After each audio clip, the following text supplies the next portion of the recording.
They were alleging that we overclaimed. Focusing on that claim of overpayment, were they saying overall what you were charging was exorbitant, inflated, or they were specific about the amount of work that was done and the claim? It was just allegations that were being thrown in the community radio that one has overclaimed. I later on learned that it's a coded language that to call somebody to come talk. The proclamation came in August 2014. You must remember the contract was signed in August 2013. Yes. The proclamation came in August 2014.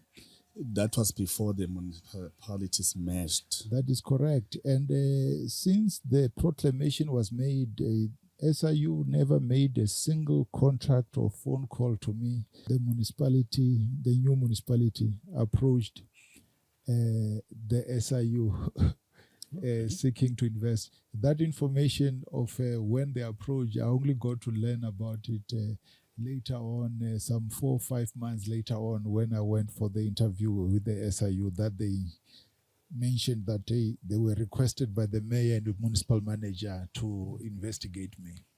Wow. It is not intended for any, their action is intended purely to destroy my name. It is personal. It appears like that, Yeah. It appears like that because it just doesn't make any sense. Maybe somebody should ask them that, hey, why did you not put any preservation order on Mphaphuli? Are you afraid of him or what, Surely somebody should be asking them that question, Yes. I've given them an opportunity. I've even invited them that, guys, have a preservation order. I even reminded them in case they forgot. I said, guys, at least have a preservation order in place so that actually when you spend money against me, it is for something, because currently it's just that maybe the Auditor General is also afraid of them, but it is fruitless expenditure what they're doing, If the Auditor General could have courage and ask them that, guys, you are spending this amount of money on litigating against Mphaphuli, what is the reason? Do you have a preservation order? They don't have. Yeah.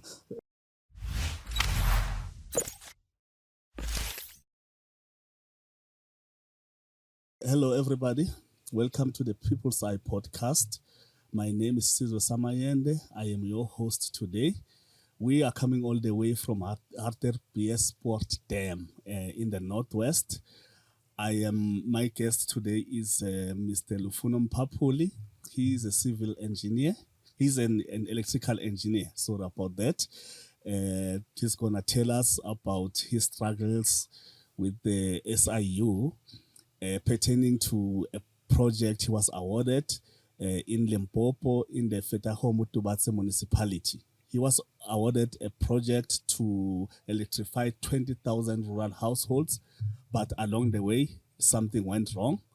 And as everything went wrong for him, his life became stagnant. He cannot practice his trade up until the case with the SIU is finished. For 7 years now, he has been fighting to clear his name. From what? We'll hear from him.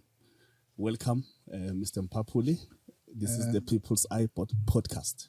Thank you. Thank you very much. I do appreciate the opportunity. It has been a very long and painful journey. If somebody could have told me that something like what the SIU did to me would happen, I wouldn't have believed it. I would have even been willing to put a big bet that, hey, there's no state organ that will just decide to fight an engineer yet with no basis. My struggles with the SIU started in 2017. When they called me and asked me whether I want a formal or informal meeting, I chose the formal meeting. Okay, we are moving ahead a little bit. We'll get back to that point. Let us talk about Operation Mabone. Yeah. How did it come about that you were awarded that contract to electrify the 20,000 households? Okay. What happened was that Tubatse municipality, under the leadership of Lemon Pala at the time and the mayor Nkosi Mahlake, were interested in achieving universal access for the municipality. Universal access meaning that they wanted all households in the greater Tubatse municipality to achieve electricity, to have access to electricity. Yes. They were aware at the time that Vembe district was invited by Parliament, the Portfolio Committee on Energy, to present on the plans that were adopted to accelerate. So they attended the meeting in Parliament. It is from that exposure that they ended up exercising what some would call Regulation 32 to engage my services. They are the ones who persuaded me that they need to achieve universal access. They wanted, they were aware of the track record that I had achieved in Thulamela in terms of accelerating the electrification. That is how it happened. It took about 18 months for when we're busy persuading Treasury and the Department of Energy to give them to support the Greater Tubatse, which finally materialized in May when Treasury gave the go-ahead for the project to happen, and also they directed the Department of Energy to support. That is how the project was born. It was quite an ambitious project because it had never been done, where you find that 20,000 households will be entrusted in one contract to be done, you know. Yes. So that is how the project actually started. Okay. So I would assume it went well the first few months. Where did you start to pick the red flags that something might not be right? As soon as the contract was signed, I think there were some challenges. Also, there was when Treasury gave the approval, the municipal manager at the time was suspended. There was a high turnover of municipal managers, you know. So there was a break of about a year where the project couldn't start. The designs were ready, but then the project couldn't start. Because of the instability in the municipality. That is correct. You know, the number of municipal managers, you know, by the time we started implementing in March 2015, I think we were on the 5th municipal manager. I remember the first one was Lemon, and then there was I forgot the lady. Yeah, there were. By the time we started implementing in March 2015, we were already on the fourth municipal manager. So there was that, you know, instability. Things got to when Greater Tubatse merged with Fetakgomo Tubatse. Yes. It was then that started where things actually, that was in August 2016. Yes. That things payments were no longer happening and so on. So at one point it was whether the survival of the company became at risk, to an extent that we resorted to seeking judicial intervention through an application that we made. Okay, just for clarity's sake, the problem that you first encountered was your payment not coming through from the municipality. That is correct, yeah. That was, there were some other delays, but the main one was the one after the merger, you know. Yes. After the merger of when the two municipalities merged, because then there was no engagement. At the time, we even offered if we can have ESCOM or anyone in any department to come mediate, because I didn't really see a dispute, really. I felt that any mediator could have assisted, but the municipality was not interested in that, So what were they questioning exactly? The quality of the work, or you didn't do the work? What was the issue? They were alleging that we overclaimed, Okay. So which actually it is something that I later on learned that actually by overclaiming it is maybe it's an allegation that people can come up with, and unfortunately when we went to court, that allegation, no one from the municipality came to substantiate it. That's why the court decided to award our application, Exactly. Yeah. How much did they owe you when you first went to court? How much were you claiming that they didn't want to pay? At that time in August, there was an accumulation of 41 million spread over several invoices, including some interest and so on, Yeah. So okay, so during the time they are not paying you, you are continuing with the work as per the contract obligation. Previously, we were doing it, but after the merger, it came to a point that it became difficult to end up, yes. Because you must remember, when you are not paid, it cascades backward to, yes. To subcontractors and also the community members and so on, Yes. Yeah. Okay, great. At that time, you went to court. You won the case. The court granted the order for us to be paid, and we were paid. Okay. Yeah, that was in November, and the payment was made in December.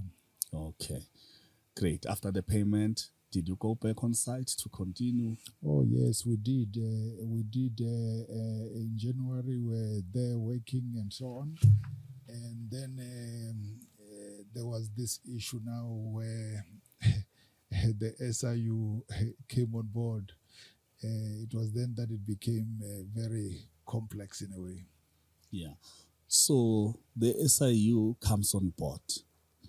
Obviously, they have a proclamation signed by the president.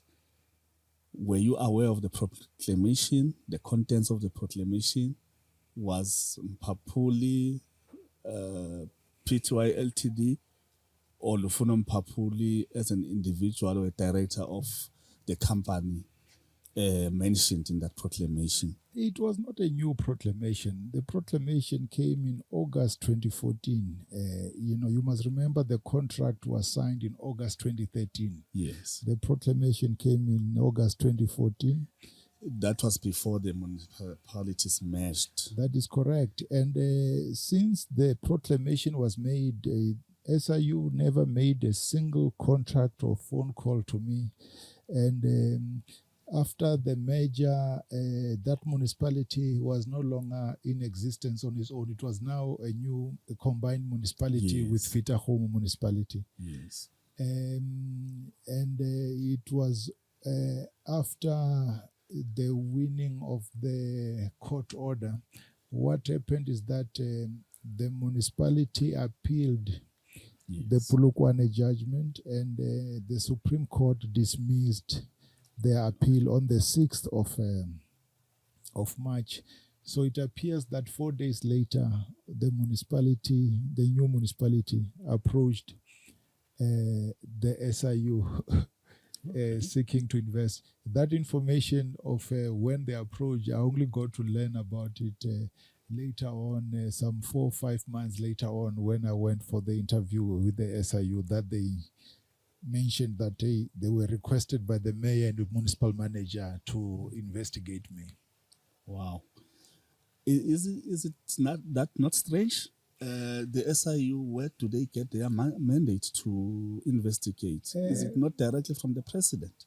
It is supposed to be directly from the president. In this case, when they approached me, I wanted to know which proclamation are they relying on? And they mentioned that they are relying on the one of 2014. And my question was, has this been amended? They said that no, it has not been amended. At the time, my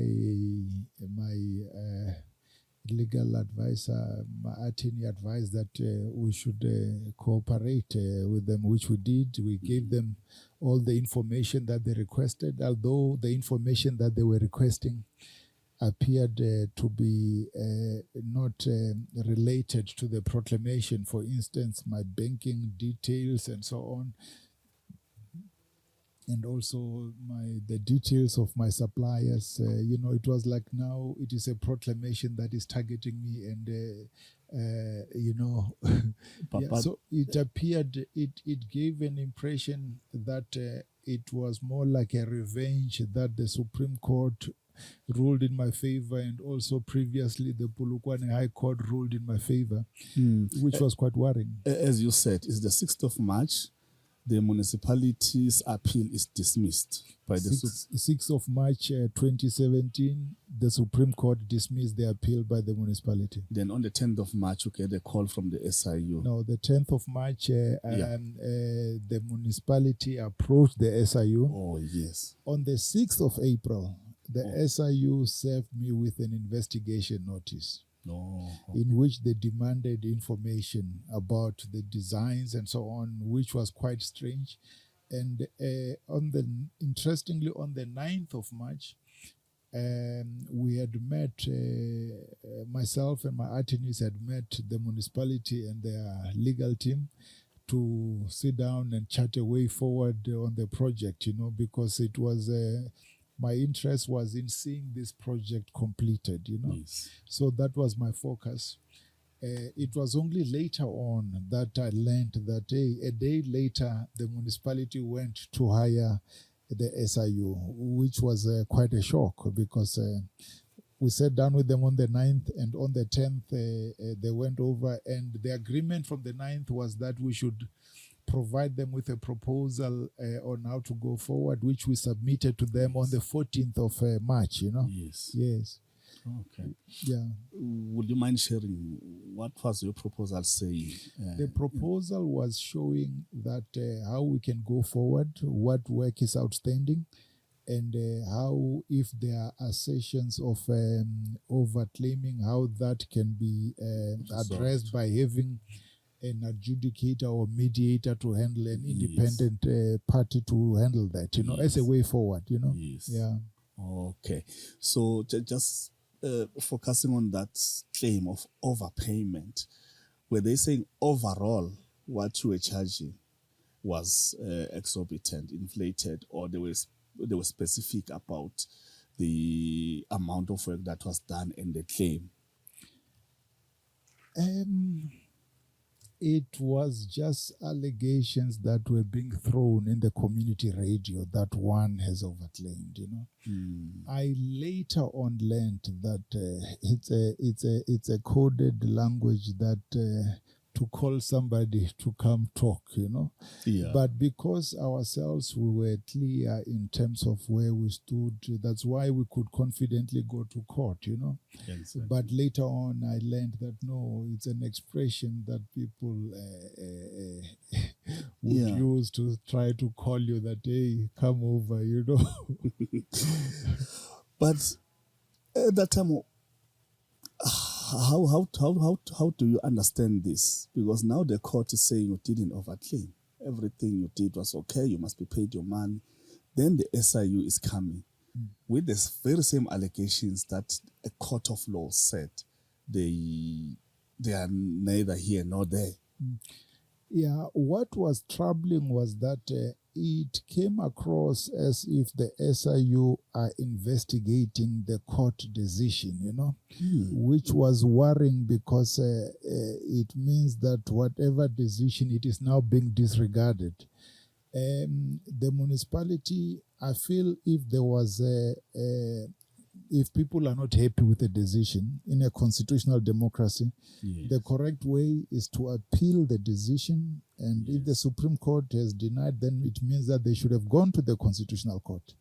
So I was quite disturbed with how the SIU,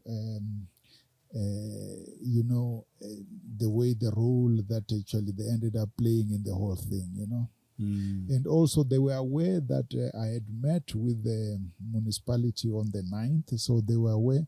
So it means that, and they were aware when they asked for information, some of the information we gave them included the court decisions, So it gives an impression that actually, and also if they felt that the decision of the court is wrong, the correct way could have been for them to have appealed or done something. So the role of the SIU, it remains quite, it is unfortunate that, whatever happened, and I wouldn't wish it on anyone really, Yeah, of course.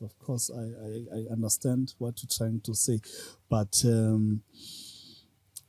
obviously from there you have been taking the SIU head on, and the SIU, to their credit, I mean, they've been doing a lot of positive work. We see on the media they are trying to claim back government monies that have been lost. So some people might say you're really fighting so hard because you know you're in the wrong. Why are you fighting so hard?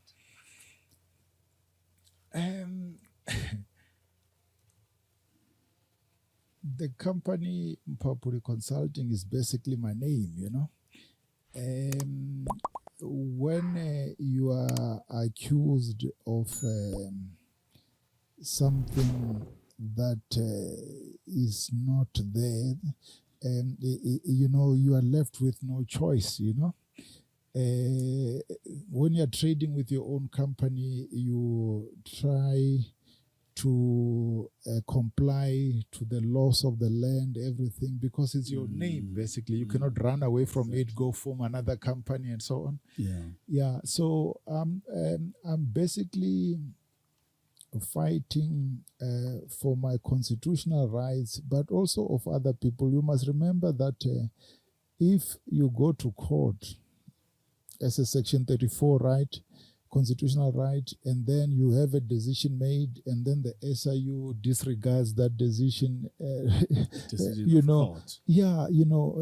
are we still in a constitutional democracy? It will be a challenge, and also you find that actually there are some, my focus was, you must remember most things, maybe before I go to, when I went for the interview, I had made a proposal to the municipal manager at the time, Joe Mutlala, that was in May, on how we want to complete the projects, and then if it means we get paid later on, our focus was to complete the project so that we go focus on other areas, to an extent that we're willing to finish the project, and then actually, Mr. Mutlala advised that we should make a formal proposal through our attorneys, which we did in June. And we never got any feedback on that,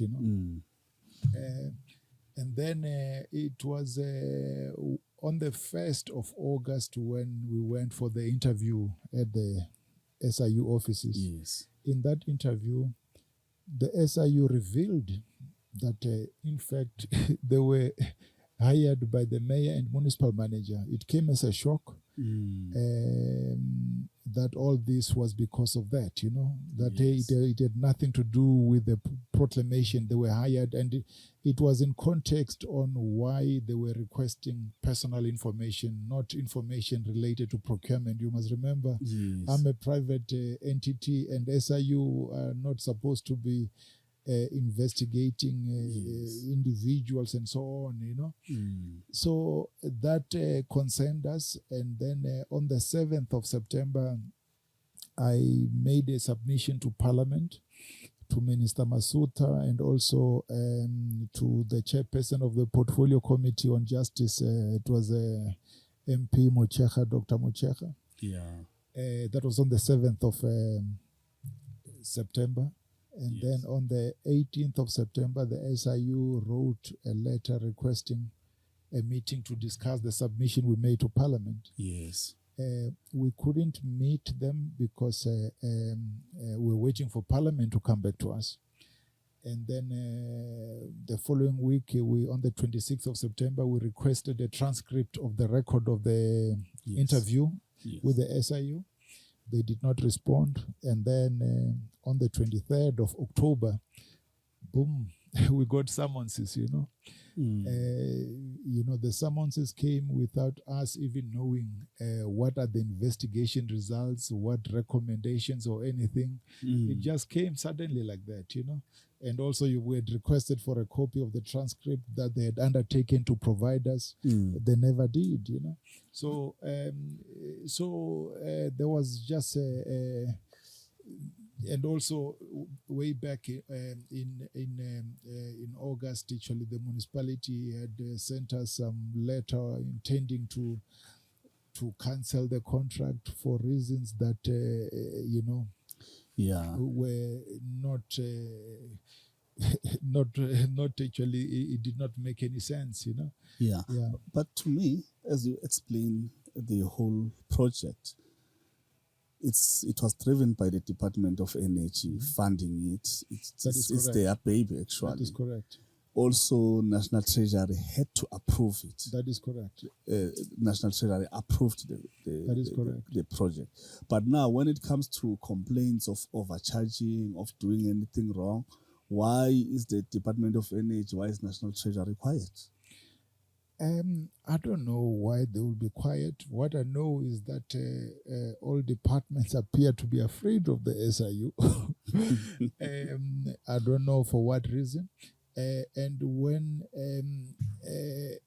SIU requested information from us, we gave them that information, the letters of approval from Treasury, how the costing, everything came about. So they were private to all the details, Yes. Yeah, and this complaint of overcharging, it was a new, something that I must distinguish. Previously, the municipality would say that I have overclaimed, Yes.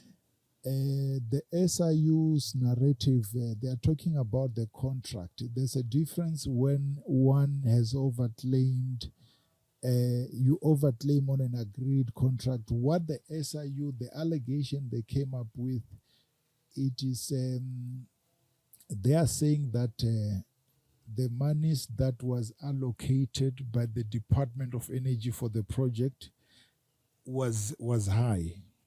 But if that is the case, then they should have approached the Department of Energy, Exactly. Because they are in a way saying that even when Parliament gazetted money to the municipality, they are in a way saying that, hey, you over-gazetted money to the municipality, Of course. And myself, I did not come or demand a certain price, Yes. So when I went to court and won with the municipality, it had nothing to do with the costing. They were referring to the costing within a contract. Oh, yes. But the SIUs are coming up saying that, hey, the contract value is wrong. So they were not referring to the claiming part of it, So which basically means the Department of Energy, National Treasury, as even Parliament, even Parliament, they could not see that, look, there's too much money on this project unnecessarily. They're even saying that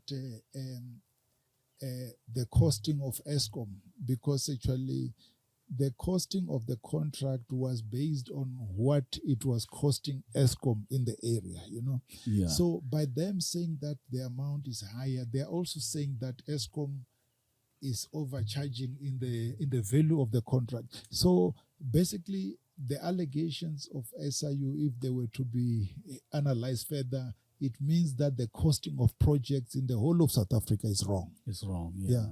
And also, what the SIU are in a way saying, they are saying that the costing of projects in 2017 should be the same as the costing of the project in 2011, which just doesn't make any sense.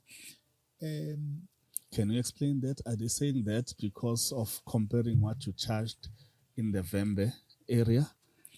They are saying that the contract in Tubatse should have been the same value as a contract in Vembe in 2011, because the contract in Vembe was based on I think it was 11,000 per household. Yes. And in Tubatse at the time, the contract was based on 16,000 per household. Yes. Which was based on the contract that ESCOM was doing projects in that area for. The projects were even, the designs were approved at 16,000 per household by ESCOM. Okay. In the area. So what SIU are basically saying is that ESCOM incorrectly valued those designs, but also that ESCOM in a way was overinflating. It's a pity that in all this, the SIU there was a lack of common sense in their pursuit of me. It was they were just trying to get something at me, because they could easily have checked what the market rates are for electrification and so on, and also they would have seen that, hey, I did not come up with any price myself. I was just told that I must do this electrification at a certain amount. It is based on an ESCOM costing. I ended up actually doing the projects at the pricing that was offered to me. Yeah. So the SIU did their forensic, and what did they find? Did you get to see their draft report to respond further? I only received the report 3 years later. I received the report completed 3 years later. Sorry? It was completed when you received it 3 years later. I only learned of the report in July 2020. And it was after you interviewed the SIU about some things that were happening in the municipality, where you asked them whether they've investigated particular issues that you were interviewing them about. I don't know if you remember the article. I remember, yes. Because there was 150 million unaccounted for in the municipality at that time. Yeah, and you asked them if they are going to investigate, and they said that no, they've already completed their report and that the report is with the president. It was a month later that I ended up asking the president for that report, which I eventually received on the 10th of December. When I received the report, I discovered that, in fact, they had not even interviewed any accounting officer regarding the contract, the people who signed the contract itself, which was quite shocking, because they never interviewed the mayor,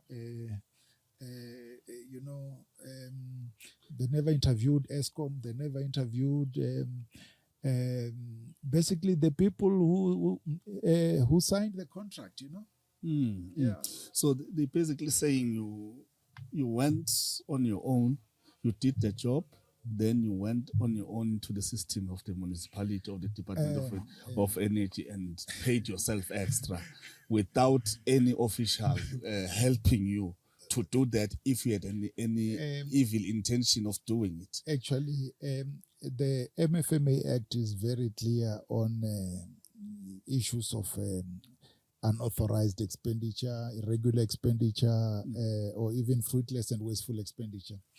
In my case, no official has been accused as being complicit in what the SIU is accusing me of, So it appears I am that engineer who uses magic in a way, because and also something surprising is that the SIU never even attempted to do any preservation order on any assets of mine. So they have focused more on the narrative. It was all about destroying my reputation. Wait, are you saying they've accused you about 7 years ago of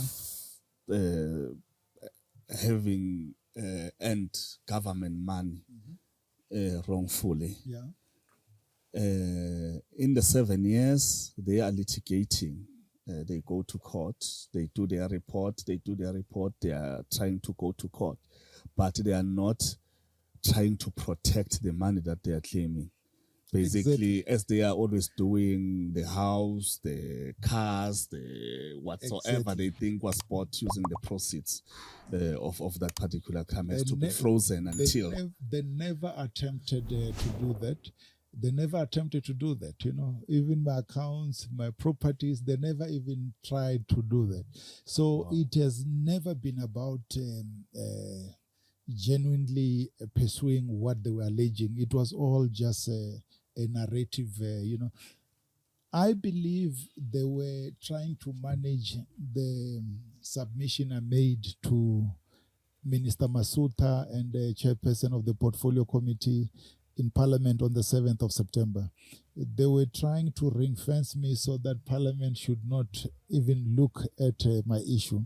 So it was nothing to do with, So all these monies that they are using for in litigating against me, it is basically fruitless and wasteful expenditure of public funds. Yeah, because how else do they explain why are they litigating? At least if they had preserved some assets and something like that, which they never did. So how much are they demanding from you? They are alleging that I overcharged 76 million. Okay. Yeah, that is what they are claiming.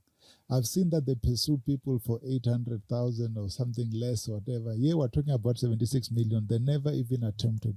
Since 2017. Wow. I don't know how much legal cost they've spent already. I know that they've just recently appointed a private law firm from Durban to handle the matter. And the people, that private law firm are now, because I'm trying to progress that matter to get it completed, and that law firm is trying to oppose the amendment that I wanted to include in the pleading to incorporate the development since that time, like having a report and so on, and they are opposing that. Yeah. I believe that if they were genuine, they should be allowing that matter to be heard. What are they afraid of? What are they hiding? Because do you feel that it has been dragging on for too long? It could have been. They should have pushed for it to go to court, and it is the trial starts. It is not intended for any. Their action is intended purely to destroy my name. It is personal. It appears like that, Yeah. It appears like that because it just doesn't make any sense. Maybe somebody should ask them that, hey, why did you not put any preservation order on Mphaphuli? Are you afraid of him or what, Surely somebody should be asking them that question, Exactly. Why have they never had a preservation order? But then also, I got paid 41 million through a court order. In 2022, I got another, I think it was 15 million paid through a court order. Yes. So their court orders, close to 56 million has been paid to me through court orders. They want 76 million. Surely to get that, they must first have those other orders reversed or rescinded. You must go to court and... Yeah, and the recent one in 2022, they had even wanted to intervene to be a party, but after I filed my answering affidavit, they ran away, So I wish our parliament had the courage to ask them difficult questions on what do they want from Mphaphuli? Why is there no preservation order? And how are they going to recover these monies if there are decisions of the court that were made by the court, Because what they're doing now, they appear to be disregarding the court decisions. The most recent decision in 2022 by the Polokwane High Court, they found my contract to be above board. That's why they ended up allowing for this 15 million to be paid, But then this is the same contract that the SIU are going to the media saying that, hey, it is flawed, whatever. What kind of constitutional democracy are we going to be if these guys... if the SIU can come up with their own, as if actually they're above the judiciary, it is quite worrying. Yeah, exactly. I was coming to that point. We have seen you in media statements, your picture being there. There are graphs there explaining how the money, the 76 million. But because I believe the 41 million that the court granted you, the order that the court granted you that you must be paid, and also later the 15 million that comes to 66 million is part of the 76 million. The courts are saying you are correct. We have already collected the 66 million. But here they are on their statement saying, no, this is not correct. We want the money. What the SIU are doing, they are discrediting the judiciary. They are in a way maybe giving an impression that I've corrupted the judiciary, that I got those orders incorrectly. Somebody might look at it that way. And I think it is confusing the public on why am I being described as corrupt, and yet you find that actually I have these court decisions in my favor, you know. Let me give you another example. When I reviewed the report, the High Court, although they dismissed my review application, but one finding they made was that the report was damaging to my current and future business. And the SIU have been all over. They're just exacerbating the finding that has already been made by the courts, you know. So they appear to be more focused on influencing the public and also maybe the judiciary for the future cases. Yeah, because actually for the review application, the judiciary were supposed to have come to my rescue because they've already favored me. I have judgments in their favor, and those judgments are being discredited by the SIU. You know? So I don't know what is actually happening. Just like with the Supreme Court, although they dismissed my review application, but then they should have taken into consideration that I'm being punished for the previous order that favored me on the 6th of March, you know. That the SIU, in fact, were hired because of that order that they granted in my favor, you know. So there's this puzzle that, you know. The more we talk about it, it has become, it's from being a simple case, it's become very convoluted, convoluted case. I'm trying to understand it better now. Okay, with the SIU basically saying we were wrong and continuing with the narrative that you've got a serious case to answer in spite of what the courts have decided. What have you done about that? You just mentioned now that the court has really said that the SIU report was damaging to your future prospects of getting electrical jobs, as you have been doing. And I believe for 7 years you have done absolutely nothing. This case has blocked everything for you. So what are you doing about that? First of all, how are you coping? It's 7 years. You are a professional engineer. You employed people. You had a legitimate company doing legitimate work. As you mentioned in the preamble, Vembe District, the work that you did in Vembe District was made a perfect example even by Parliament, was praised by Parliament.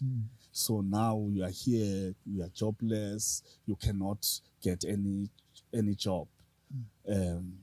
How are you dealing with all of this? How has it affected your life? How are you dealing with this? You know, I have a big family. It's a family of 10 people. So the impact has been quite immense, you know. I had to change schooling for my kids and so on. It was not a pleasant experience.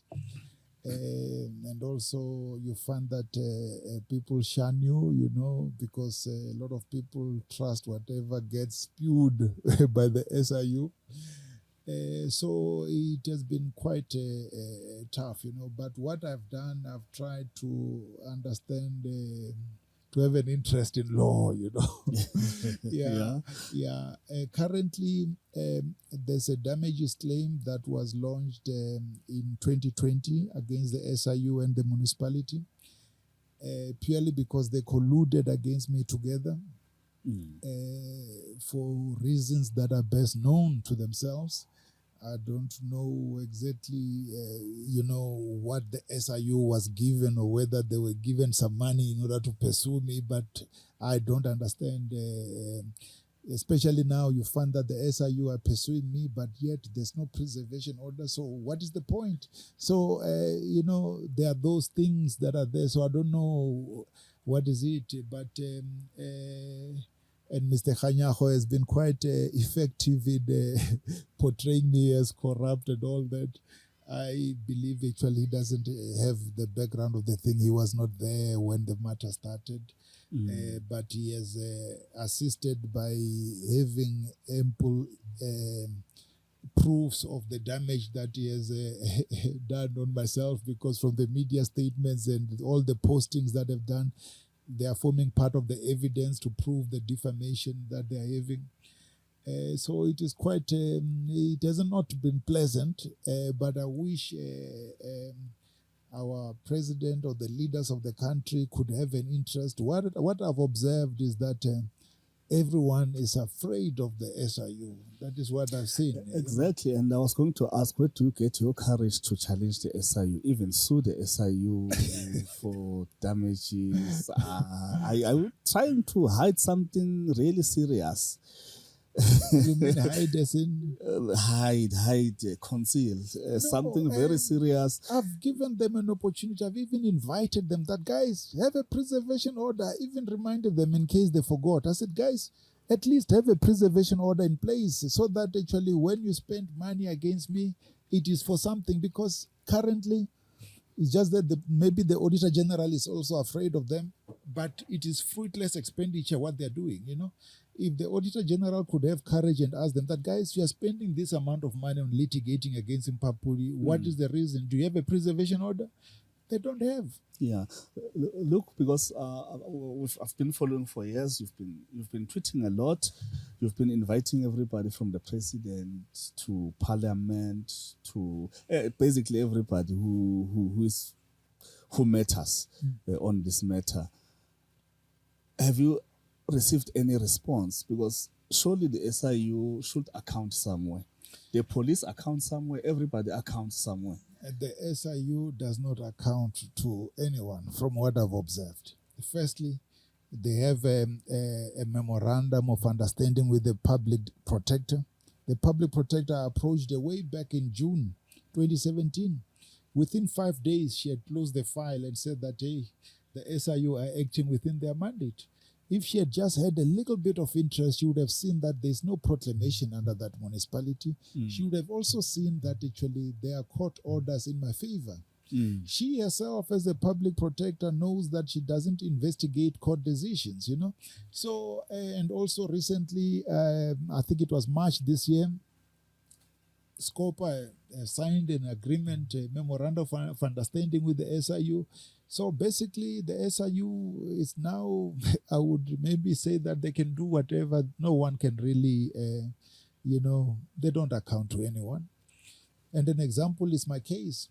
They can afford to do whatever, Yeah, even spend 7 years litigating for what, Yeah. Even the president the president knows that actually he did not authorize them to investigate Fetakgomo towards the municipality or even to investigate me. But he's quiet. I don't know why. Yeah, exactly. Yeah. And with yours, my apology for asking you this question, because we are not a law expert, but you have been so deeply involved in this because it's about you. Does the SIU say anything about politicians asking the SIU Act? Does it say anything about politicians, like mayors in this case, asking the SIU to investigate an individual? No, according to the SIU Act, the authority comes only from the president. Only from the president. In this case, they were just doing a favor to the mayor and municipal manager. Why do them a favor? I do not know. But the record in their own version, they do describe that activity as a new scope. They were asked, they were just doing a favor. So I don't know what is the real reasons behind that, The president should have had an interest, or maybe the former Minister of Justice should have asked, why did you do this? But nothing. Yeah. For the mayor at that time and the municipal manager to approach the SIU, what would you attribute their action to? Was it because they were feeling bitter that you had gone to court and you had won, or there's something else you could not have done for them, basically? According to the report of the SIU, the complaint that they launched was they were not happy that I won the court order. That one is written in the report. Wow.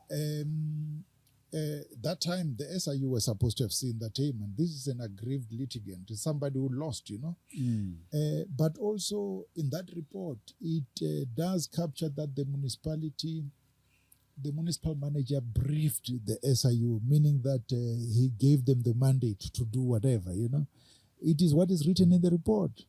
But interestingly, the name of the municipal manager is not mentioned, But it happens to be the same municipal manager who years later was arrested by the Hawks for the loss of 230 million by the same municipality.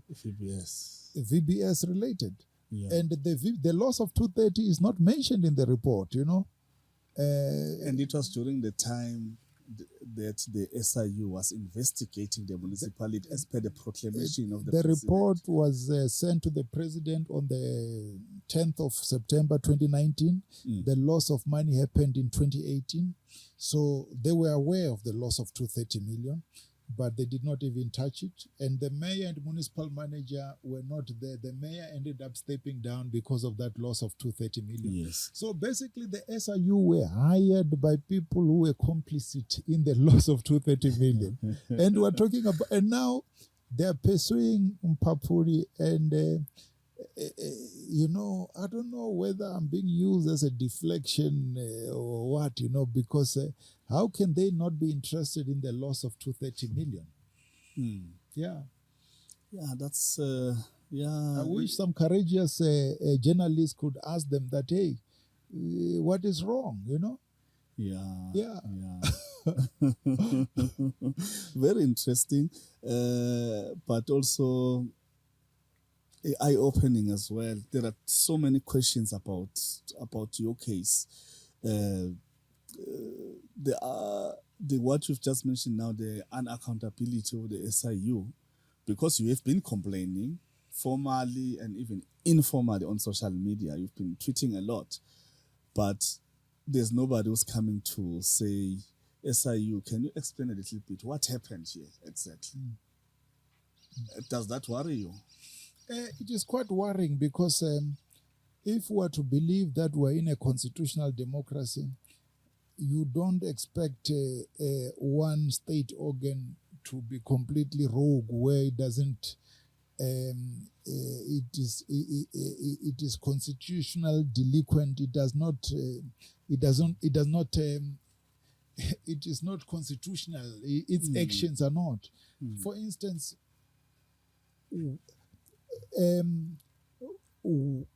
I wish somebody could ask them that, hey, if Mphaphuli overcharged 76 million, have they ever referred this matter to the NPA?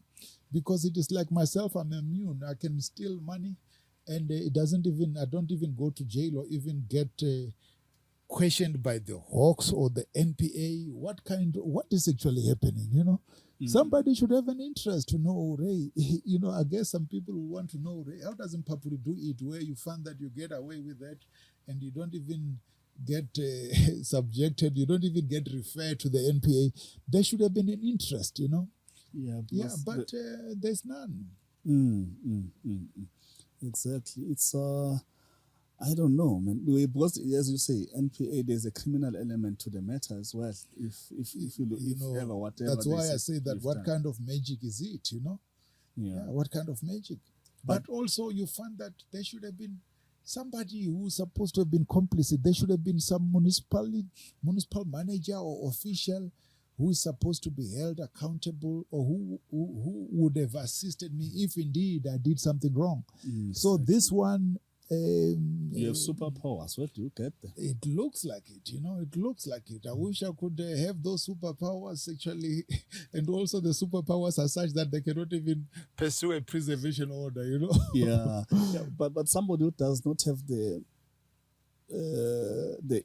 ins and outs of the case, will say you've been making a lot of noise on Twitter because you've got something to hide. I'm not sure if I've asked you this question, but I'm rephrasing it and saying, are you prepared to go to court and face the SIU and clear your name? Are you challenging them that tomorrow you are ready to go to court, or you are just deflecting attention yourself to avoid them getting into the real... The answer to your question is that they are the ones who are running away. They don't want to go to court. I amended my papers recently. They got this new private law firm to oppose, I've been ready to go to court. You must remember, they're the ones who commenced this action in 2017. I wish somebody could ask them that, hey guys, if you really wanted that 76 million, why are you not prosecuting that case? Why is Lufuno the one now who's driving this particular matter, And by the way, in that particular matter, the municipality is no longer part of the equation. They are struck off. It is only me and the SIU. And in a way, the SIU are saying that they want to recover money on behalf of a municipality that is not even part of the case anymore, They are not interested. They are not. They were struck off by the court. The court compelled them in 2020 for them to file evidence to, They never did. And 2 years later, in February 2022, they were struck off, meaning that it's only me and the SIU. And the municipality is not a co-plaintiff. So whose money are they trying to recover? Yeah, public money. Yeah, but who's on behalf of who? The municipality is not even party to their action, Yeah. It's a bit tricky. Not even tricky. It is not even tricky. I think actually somebody should be asking the SIU that question. Yeah. Yeah. And also you find that they say that the department lost money, the Department of Energy, but the Department of Energy has come out. I remember they gave you a statement when you asked them a question where they said that, hey, it is them who approved the costing. No, I'll be clear, and I will say to the public that I did ask the Department of Energy that do they have any gripe with the 16,000 rand per household that you charge? They said no. All the prices, the contract, whatever price they signed on the contract, they were all benchmarked. So they've got nothing to do with this. Yeah. So yeah, it's really surprising. It's really surprising, really. Yeah. But do you think there were expectations from the politicians, expectations outside of the contract? Yeah. That they were hoping they were going to see from you as Lufuno, as the director of the company, awarded a contract to electrify households in their municipality? If there were expectations, I was not aware of that, When I did my engineering at Wits, we were taught 1 + 1 is 2. This thing of it is 3 or 4 or 5. It was not in my purview of looking at things. The focus of this project was to make a difference in the Sekhukhune area, to get people who never experienced electricity to have access to electricity. That was the objective. Coming to expectations, there was expectations for local economic empowerment, and we achieved that through creating a record number of employment opportunities. For instance, yes, for the digging of the holes, for planting poles, we are accommodating as many as 3 people instead of using 1 person. It is one way. It was one way in which we ended up getting a real economic. That was one way in which we could end up creating extensive number of employment opportunities in the projects, which we did achieve, So that is how I can best answer your question. But if there was something, then you would expect somebody to have really come out and so on, Some people have mentioned that, hey, I know... I think there's somebody who told me that one minister mentioned but Jacqueline Noshi, but look, it is what some people said. I'm not aware of that, Yeah, but had you been aware, would you have done things differently. Because this is South Africa. Mm. We complain about rampant corruption. It's because that's where it starts. You get awarded a tender fairly clearly sometimes, and then there are expectations that outside the contract or anything, you must get paid, you must gratify certain people just for being there. Yeah. You know what? If people have approached you, they've asked to be assisted, it's a different thing altogether. It would have been just for the people who would have come to ask for assistance and so on, and one would have responded accordingly, and I've been quite generous in the past, but nothing to do with a project. It was not a project which had a deal around it, Yeah, it was not that project. When there are school kids who want something, or some other people want some assistance with something, I would do that. Even I remember when the president, when he was the deputy president, when he came over to Limpopo, the treasurer of the ANC then asked me to fund actually to book a place there at the ranch, and which I did, so where I was requested to assist, I've assisted, Yeah. But it may be that when you assisted, you didn't assist locally. Okay, you understand we've done things for the community, but I'm talking about an individual. I'm Sizwe. I am, for instance, a deputy mayor. Yeah. You operate in my area, in my constituency. Yeah. So I'm expecting something. That's how South Africa works. Yeah, I'm told. So South Africa changed a lot recently, Yeah, it changed a lot recently. So I never had that kind of direct ask. Maybe that is the mistake I made of not. Maybe I should have, but you know what? You cannot now end up wanting to be reading people's eyes, whatever. This was a project, its focus was more on empowering, getting people to have electricity. If there were some other expectations, it took 18 months for the project to come to fruition, the things that were planned into the project ended up being realized. So that is the best that I can answer your question, But also you must remember the SIU has not come out and said that I corrupted somebody. They've not come up with such a suggestion or accusation, So you did everything on your own.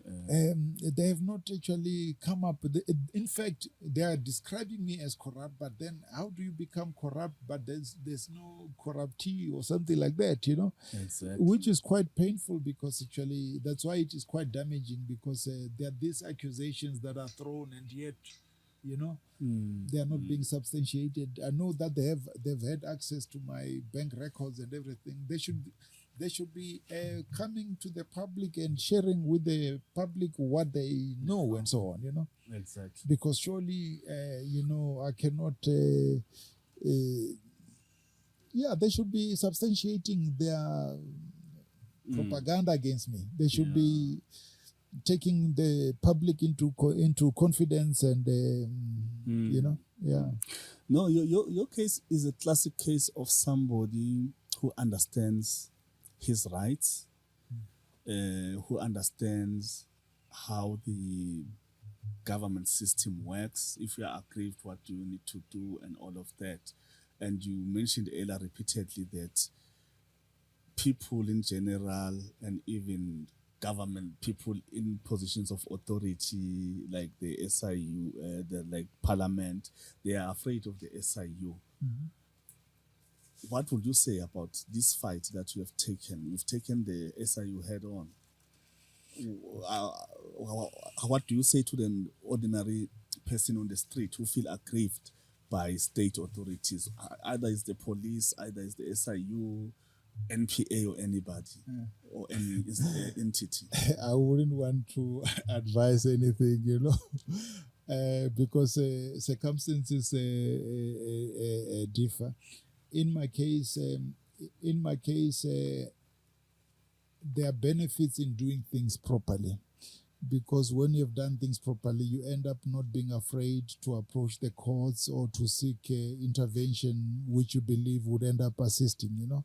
So you're basically saying that you steadfastly fighting the SIU because you've got nothing to hide. I have nothing to hide. I have nothing to hide. And if there's something, and also the powers they have, they can get any information, telephone records, everything, you know. So why they are keeping it away from the public, I don't know. They should explain what is it that they want from me, because it has become very personal. And I don't know how much state funds are being used, you know. Exactly. Yeah. So in conclusion, it has been 7 years of your life being really stuck in this matter. It looks like it's going to continue for a few years. For how long are you prepared to fight this? I have a feeling that it is coming to an end, you know. Yeah, I have a feeling that it is coming to an end, because I'm driving the court processes myself, but there's really nothing to take to court, because what they've done, it is all illegal, it's unlawful. So Mutivi himself knows it, you know, that this matter, it deserves to end. It shouldn't be dragging any longer, because they should be looking at serious cases. Here, there's really nothing. What they've been relying on is to drag it, hoping that maybe I'll end up maybe collapsing and so on. So it becomes a gamble on their side, but there's really nothing. There's no dispute to be taken to court, you know. The fact is that there's no proclamation. There's no official who has been identified as complicit in anything. There's no overcharging. I did not come up with some prize and so on. The reality is that they've disrupted service delivery in the Sekokuni area. So there's really nothing for them to be taking to court, which they should have done that already by now, you know. Yeah, so I don't see it dragging any longer. I think there will be some sanity that ends up coming in. I've written a letter to their lawyers recently, requesting them to retract the recent media statements that they've made. I've given them till the 18th of September for them to retract those statements, because it is all propaganda, and it is just already they are facing a damages claim of more than $1 billion for me in terms of the loss of income and so on. So, you know, it is just a waste of taxpayers' money. I wish actually maybe the president of the country should really look at the matter that, hey, what is really happening here? Why is he allowing the SIU to be gambling with the public funds? Because imagine if I succeed in this 1.8 billion claim, it means that, hey, they were gambling with public funds for what? Because they were hired by the mayor and municipal manager to pursue me for personal reasons. It becomes quite a big scandal. That is why, actually, in my opinion, I feel the current head of the SIU doesn't deserve to be there, because actually, how can he allow such a thing to happen? Yeah. Even actually what Mr. Kaiser Khanyago has done, I think he has done a good job, but I think he was quite reckless, you know. I think it would be important to have somebody maybe with some legal background who can at least be aware that actually defamation is real and that there could be a prize, you know.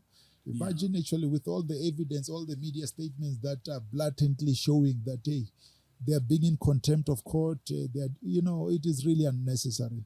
This 1.8 billion hopefully will end up getting the SIU to end up being more constitutional. Their yearly budget is about 600 million. I'm claiming 1.8 billion based on the income, which is calculated, by the way, you know.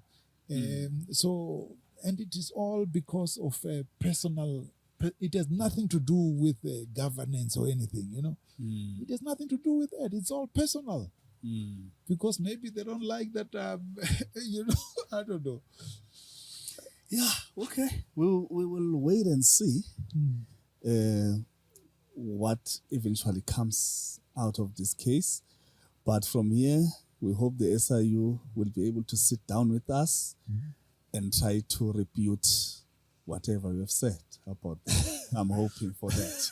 We will invite them. In fact, even a better scenario is to call us together, but you can just ask them questions. Ray, what is it? Who's the official? Who's complicit in whatever they're alleging against me? And also, why did they not rescind those court orders? You know, the most recent one in 2022, why did they allow the court to, And also, why are they going on this campaign when the Judge Muller has already made a finding that actually the report is damaging? But they're continuing, so they're being reckless, Yeah. And you can also ask them, why are they not having a preservation order on me, If they really believe in what, because a preservation order is a form of demonstrating your prima facie evidence, But in my case, they haven't even bothered, Or maybe you didn't use the money. You got the money, but you didn't use it, so they cannot trace what it was used for. Or you cashed it and, dug a hole, put it underground. They have powers to even get money from everywhere, and they can dig. They had access to everything, Yeah. Okay. Yeah, but they should be providing the public with information as a way of seriously fighting things like corruption and so on in the country. For them to be spending resources, in my case, because they're doing some mayor and municipal manager a favor, it's more like if you don't participate in corruption, then SIU will be sent to shake you down and so on, because this appears to be the lesson from all this. People can say that, hey, if you don't pay a bribe, SIU will do what they did to Mphaphuli, What lesson is that, It is more like encouraging people to be corrupt now, to avoid the wrath of the SIU. Yeah, the SIU has got a lot to answer on this one. Yeah. But I think we have covered everything on this case. Thanks a lot for coming once more to ventilate and to, talk about this. You've been talking a lot on Twitter. I think now we are known as the tweeting engineer. But thanks a lot for coming to the People's Side podcast. Yeah. Please pass my regards to Mr. Khanyaho and Mr. Mutiwi. I would like to have tea with them very soon, Thank you. Okay. Thanks.